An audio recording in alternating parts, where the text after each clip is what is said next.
أعوذ بالله من الشيطان الرجيم.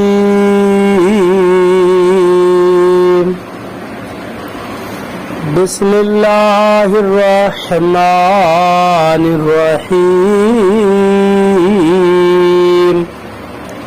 هل أتاك حديث الجنود فرعون وثمود. ترجمہ کنز ایمان. اللہ کے نام سے شروع جو نہایت مہربان رحم والا.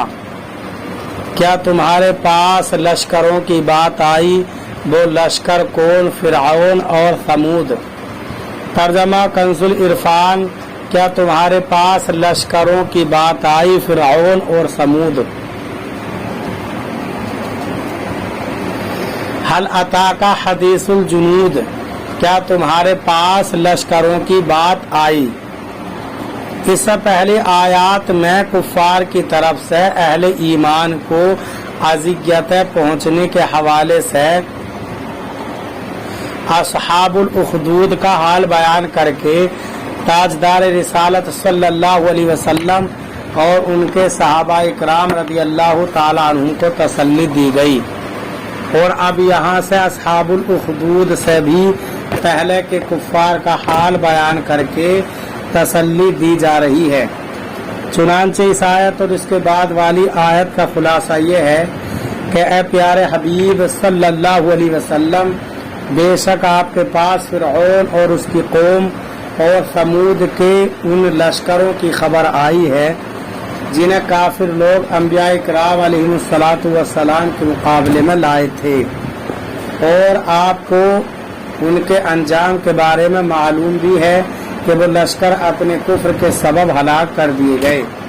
لہذا آپ اپنی قوم کو اللہ تعالیٰ کی سخت پکڑ کے بارے میں بتائیں اور انہیں سابقہ کفار کے حالات اور ان کا انجام سنا کر ڈرائیں کہ اگر تم اپنی حرکتوں سے باز نہ آئے تو تمہارا انجام بھی انہی جیسا ہوگا.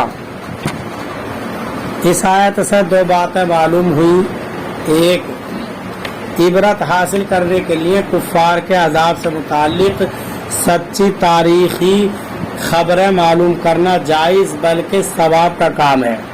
دو، جب عبرت حاصل کرنے کے لیے کفار کے عذاب کی سچی خبریں معلوم کرنا ثواب کا کام ہے تو انبیاء کرام علیہ الصلاۃ والسلام اور اللہ تعالیٰ کے اولیاء کی سیرت و حالات سے متعلق سچی تاریخی خبریں پڑھنا اور پڑھانا، سننا اور سنانا تاکہ ان کی پیروی اور اللہ تعالیٰ کی عبادت کا شوق پیدا ہو، یہ بھی ثواب کا کام ہے. اور بزرگان دین کا عرس منانے اور 11ویں شریف کی محافل سجانے سے اصل مقصود یہی ہوتا ہے کہ لوگوں کو جمع کر کے ان بزرگوں کے سچے حالات زندگی سنائے جائیں تاکہ وہ اللہ تعالیٰ کی اطاعت و فرمانبرداری کرنے کا نتیجہ دنیا میں اپنی آنکھوں سے دیکھ لیں کہ جس نے اللہ تعالیٰ کی اطاعت میں زندگی گزاری اور دنیا میں رہ کر اپنے رب تعالیٰ کو راضی کر لیا تو دنیا سے چلے جانے کے بعد اسے کتنی عزت ملی اور اللہ تعالیٰ نے اس کی شان کو کتنا بلند کیا، اور یوں ان میں اللہ تعالیٰ کی اطاعت اور عبادت کرنے کا ذوق و شوق پیدا ہو، گناہوں سے توبہ کرنے اور اللہ تعالیٰ کی نافرمانی سے بچنے کی رغبت پیدا ہو، اور لوگ اپنے ظاہر کی اصلاح کرنے کے ساتھ ساتھ اپنے باطن کی اصلاح کرنے کی طرف بھی مائل ہوں. البتہ یہ بات خاص طور پر یاد رہے کہ اللہ تعالیٰ کے اولیاء کا عرس منانا جائز ہے اور منانا بھی چاہیے کہ ان لوگوں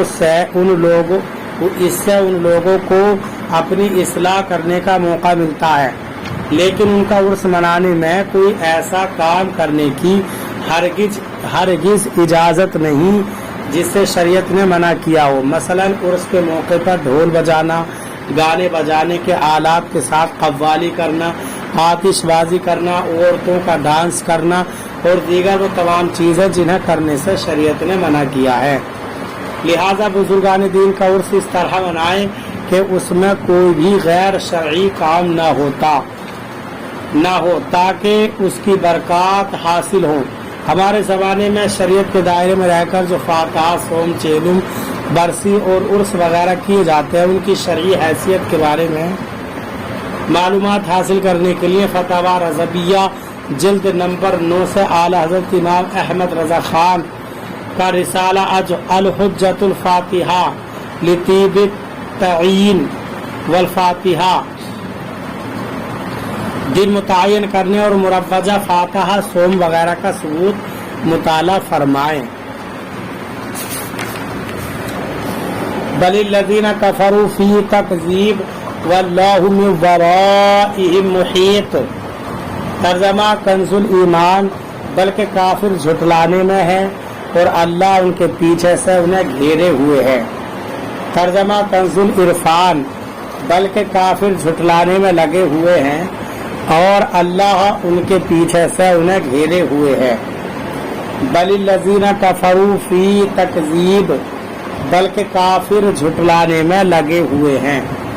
اس آیت اور اس کے بعد والی آیت کا خلاصہ یہ ہے کہ اے پیارے حبیب صلی اللہ علیہ وسلم، کفار کا جرم صرف یہی نہیں کہ انہوں نے سابقہ امتوں کے کفار کے حالات سن کر نصیحت حاصل نہ کی، بلکہ وہ اس کے ساتھ ساتھ اسی طرح آپ کو اور قرآن پاک کو بھی جھٹلانے میں لگے ہوئے ہیں، جس طرح ان سے پہلے امتوں نے اپنے رسولوں اور ان پر نازل ہونے والی کتابوں کو جھٹلایا۔